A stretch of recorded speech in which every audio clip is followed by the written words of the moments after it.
Gopi Gita, the Gopi's Song of Separation. Srimad Bhagavatam, Canto 10, Chapter 31. Excerpt from verse 6. We have been pierced by your 5 arrows, which are causing us unbearable pain and distress. If we see your sweet nectarian lotus face, this misery will completely disappear.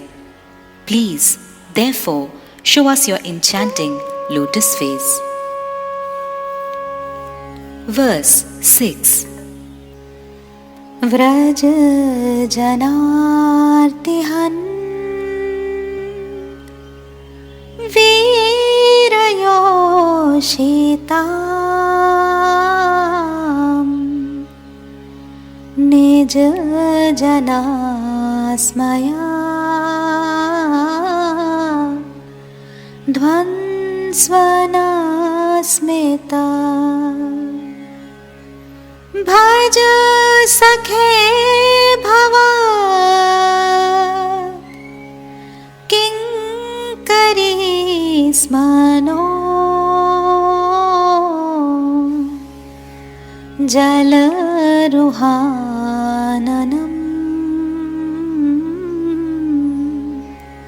चारुदर्शया. Translation. O you who destroys the sorrows of the residents of Vraja, O best among heroes, the beam of whose mere smile shatters the pride of your near and dear ones, which arises from good fortune and from the sulky mood or mana arising from that pride. O dear friend, please fulfill the desire of your maidservants. At least this once, kindly show us helpless girls your attractive lotus face and make us happy. Before we begin, we should pray to Srila Jiva Gosvami and Sri Parikshit Maharaj, to Srila Vyasadeva, then to the Gopis, and after that to Shri Radha and Krishna. Mercy is flowing to us through this line. When we read, we should think that we are sitting in the assembly where Srila Jiva Gosvami is reciting Srimad Bhagavatam to Maharaj Parikshit. Or we should think that we are in Vrindävana at the place where the gopis are speaking with Sri Krishna. We should contemplate, my heart, indeed, my very self, is with the gopis and also with Shukadeva Goswami. We must yearn to have the same moods as they have, to be on the same platform as they are. The attainment of such absorption is called samadhi. Sama means equal and dhi means complete absorption of the intelligence. In other words, a person in samadhi has the same level of consciousness as his worshipful deity and is doing service on that platform. The samadhi of the yogis is zero in comparison. The yogis have no platform on which to stand, not for a second or even for a millionth of a second. The samadhi I speak about is situated on a very solid and perfect platform. In the later chapters of Srimad Bhagavatam, Srila Vishvanatha Chakravarti Thakur discusses Sri Krishna and the gopis' feelings of separation from each other.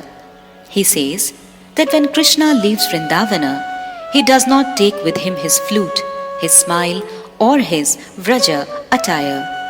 He keeps everything in Vrindavan, including his moods, which he leaves with the gopis. He goes empty-hearted to Mathura and Dwarka, where he constantly weeps. We read in Brihad Bhagavatamrita how bitterly he weeps in Dwarika, lamenting, I have left everything of mine in Vrindavan, my heart, my soul, and my mood. At that time, the gopis also lament, Krishna has taken our minds, our hearts, our moods, and everything we possess.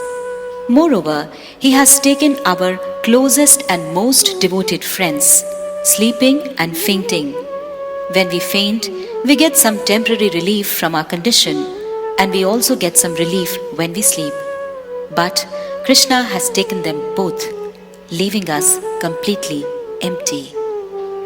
In separation from Krishna, the gopis feel his presence. They ponder every minute aspect of their meeting with him, and in so doing, they experience him fully. When they are with him, they forget their experience. They lose that feeling of being united with him internally. Withdrawing from external consciousness and associating with him internally nourishes the desire for meeting him and also nourishes the actual experience of meeting him. For this reason, the mode of separation is of extreme value to Sri Krishna and the gopis. If their modes of separation had not been revealed, we would have no idea of them. The world would have no idea of such elevated sentiments. This mode of separation between Krishna and the gopis is the main wealth of Rasik and Bhavuk Bhaktas. Bhavuk means one who is absorbed in bhava or transcendental emotions. Srimad Bhagavatam reveals these pastimes of separation.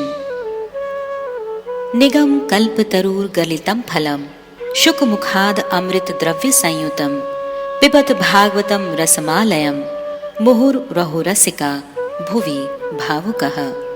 Srimad Bhagavatam 1:1-3. O expert and thoughtful men, relish Srimad Bhagavatam, the mature fruit of the desire tree of Vedic literature. It emanated from the lips of Sri Shukadeva Goswami. Therefore, this fruit has become even more tasteful, although its nectarian juice was already relishable for all, including liberated souls. Now, in their intolerable separation from Krishna, the gopis utter the words of this sixth verse beginning vraja-janārti-han.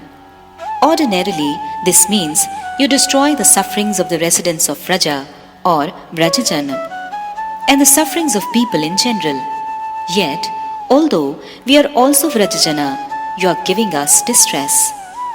We have seen you remove the distress of everyone else in Vrindavan, so why not ours? In this verse, the word vīra or hero specifically refers to Gokul Veera, the hero of Gokula, and Gokula refers to Vrindävana, Radha Kunda, and all other pastimes places of Sri Radha and Krishna. In this context, Veer does not carry its usual meaning, hero in battle. It refers only to Madhurasa, meaning Sri Krishna's transcendental, amorous pastimes, and thus it indicates hero of Madhur Rasa. It specifically refers to Sri Krishna as Dhir Lalit, which Sri Bhakti Rasamrit Sindhu describes as the hero who is expert in the 64 arts and in amorous sports, always situated in fresh youth, expert at joking, devoid of anxiety, and controlled by the prema of his beloveds. yoṣitāṁ nija-jana-smaya-dhvaṁsana-smita. With these words, the gopis allude to their kama, which is blazing like a fire, and thus they tell Krishna, by your mere smile, you destroyed the burning torment caused by Cupid's arrows. Bhaje sakhe bhavat kinkarihi. The gopis continue, we are your kinkaris, your completely devoted maidservants, so please fulfill our desire. Bhaj means to serve, so here the gopis are saying, you should serve your kinkaris. In actuality, however, they want Krishna to fulfill their desires to serve him. In this connection, the word bhaja implies that the devotees serve Krishna and Krishna serves his devotees. Krishna says in Bhagavad Gita, Ye yatam mam prapadyante, tams tathaiva bhajamyaham. As they surrender to me, I reciprocate accordingly. This is his promise. Nija-jana-smaya-dhvaṁsana-smita charu darshaya.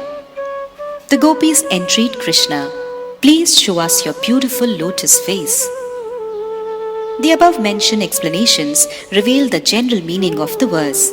whereas the commentary of Srila Vishvanatha Chakravarti Thakur reveals what the gopis are actually expressing. For other persons, you destroy their various kinds of distress. For us gopis, however, you annihilate the anguish caused by the arrows of Cupid, and only you can do this. You do not extinguish the burning pain caused by the karma felt by the demigoddesses or other girls. In order to explain the gopis' words, Srila Vishvanatha Chakravarti Thakur quotes a verse from Yugala Gita, Srimad Bhagavatam 10:35-3. In this verse, the gopis say that as the demigoddesses were sitting in their airplanes in the sky, embraced in their husbands' arms, they beheld Krishna and heard his flute song. As a result, they became full of kama, swooning unconscious into their husbands' laps, with their garments loosened. Rather than becoming jealous at this display, their husbands became filled with admiration for them. In Yugala Gita, the gopis simply point out that when the demigoddesses saw the lotus feet of Krishna and heard his sweet flute song, they became struck with wonder and fell unconscious in their husbands' laps.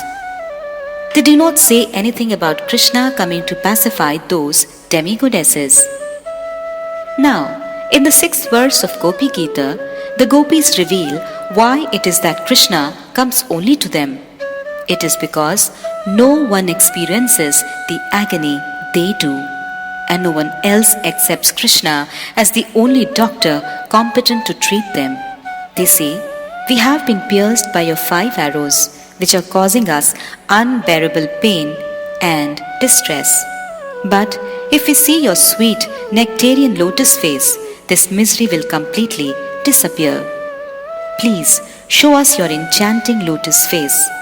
O hero, you alone hold the power to eliminate this pain from our hearts." There were 2 reasons Krishna left the rasa dance. The first was to remove the gopis' pride in their own good fortune, and the second was to please Srimati Radhika and assuage her jealous anger. In this verse, the gopis give their opinion about his first reason. "You have used an atom bomb to destroy such a little thing. Your smile alone would have been enough to remove our pride. There was no good reason to have given us such pain by disappearing. This was a useless waste of energy." Thus, they address him as hero. Upon hearing these words, Krishna's heart melts. "Oh, you only want to see me smiling?" He asks, "The loving words you speak give me so much happiness that I am ready to give you whatever you want. Tell me immediately what you desire. Do not delay for a single moment." In the gopis' response, they address him as a friend or sakha. In this way, they tell him, "It is true that we are your completely dedicated maidservants or kinkaris, but we are also your sakhis." With the word bhaja, they convey, "You should certainly serve us, but not just by appearing before us. You should also decorate us and give us betel nuts, as you did earlier when we first came here to meet with you. At that time, you asked us, 'What have you done? Why have you applied makeup to only one eye? Why not to the other eye as well?' Then, in a most charming way, you carefully and gently applied makeup to the other eye." When Krishna first called them for Rasa Leela with his melodious flute song, they had no time to adorn themselves properly. They had donned their ornaments haphazardly, having readied themselves in great haste. Before running from their homes, their necklaces were on their waists, and they had randomly placed their other ornaments. When they arrived at the spot where Sri Krishna was waiting for them, he very gently took their necklaces from their waists and placed them around their necks. He also straightened all the other ornaments on their divine forms. As he served them in this way, both he and they were overwhelmed with joy, aware that his inner desire was to serve them. Each gopi thought, Krishna should serve me like this every day. Now as they sing this Gopi Gita, they say, O Sakha, we order you to do what you did when we first arrived here. Why are you ordering me in this way? Krishna asks. You are our Sakha, they reply. A Sakhi can give orders to her Sakha. Aren't you afraid to give me orders? No, actually, it is quite satisfying to give you orders. And if you carry out those orders, we will be delighted. Tell me, then, what should I do? How should I serve you? The first thing you can do is to show us your lotus face, Jala Ruhananam. Jala Ruha means lotus and Ananam means face. First, come to us, and after that we will order you to do specific services. A Rasika and Bhavuka devotee silently contemplates these pastimes. Krishna serving the gopis, the pleasure he receives in doing so, and the simultaneous pleasure of the gopis. The gopis smile, and this is just what Sri Krishna wants to see. In fact, he wants to see their smiling faces more than he wants to smile himself.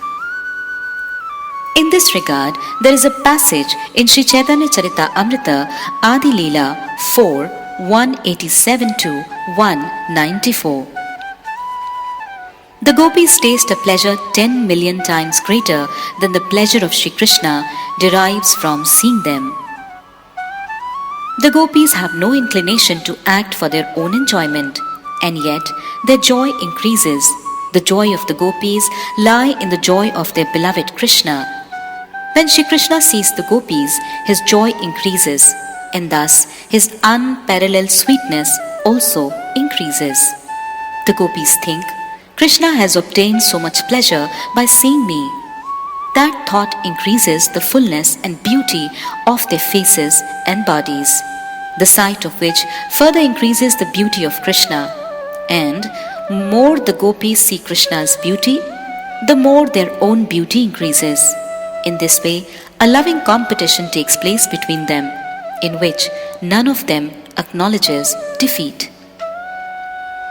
Srila Krishnadas Kaviraj Goswami thus describes the competition between Sri Krishna and the gopis, which ended in a draw. Srila Kaviraj Goswami whistled and gave judgment that neither side had won. Actually, we Gaudiya Vaishnavas do not want this. We want the whistle to be blown to indicate Srimati Radhika's victory. Radhika will be so happy and we will applaud and celebrate. This is the real mood of Srila Krishnadas Kaviraj Goswami, Srila Raghunath Das Goswami and Srila Rupa Goswami. If Srimati Lalita Devi is the mediator in a game, she will blow the whistle to say it is a draw, that no one has been defeated. But Sri Rupa Manjari will whistle to announce that Srimati Radhika has defeated Krishna. It is Sri Krishna himself who will experience the greatest pleasure when he is defeated, although his friends like Madhu Mangal and others will not be pleased at all. Kundalata Gopi will also be sorry that Krishna has lost, and Dhanishta Gopi may even faint. Krishna's defeat causes such friends great distress, and his victory fills them with joy. In his Vaishnav Toshni commentary on the 6th verse, Srila Jiva Gosvami applies a rule of Sanskrit grammar. When a word starting with an A is preceded by a word ending with an E, the A is dropped and replaced with an apostrophe. Thus, in this verse, the word bhavat, which means yours, may be read as abhavat, not yours, and then the phrase will be abhavat kinkari naha. Accordingly, this line may be read either sakhe bhavat or sakhe abhavat. Applying the latter interpretation, the gopis say, we are not saying that you should serve us. You can serve those who are not your kinkaris, like Kupcha and others. We are your kinkaris and they are not. So you should go to them and serve them. Srila Jiva Gosvami also gives an alternative meaning to the words Naha Jal Ruhananam Charu Darshaya. In this case, the gopis say, "We do not want to see your lotus face.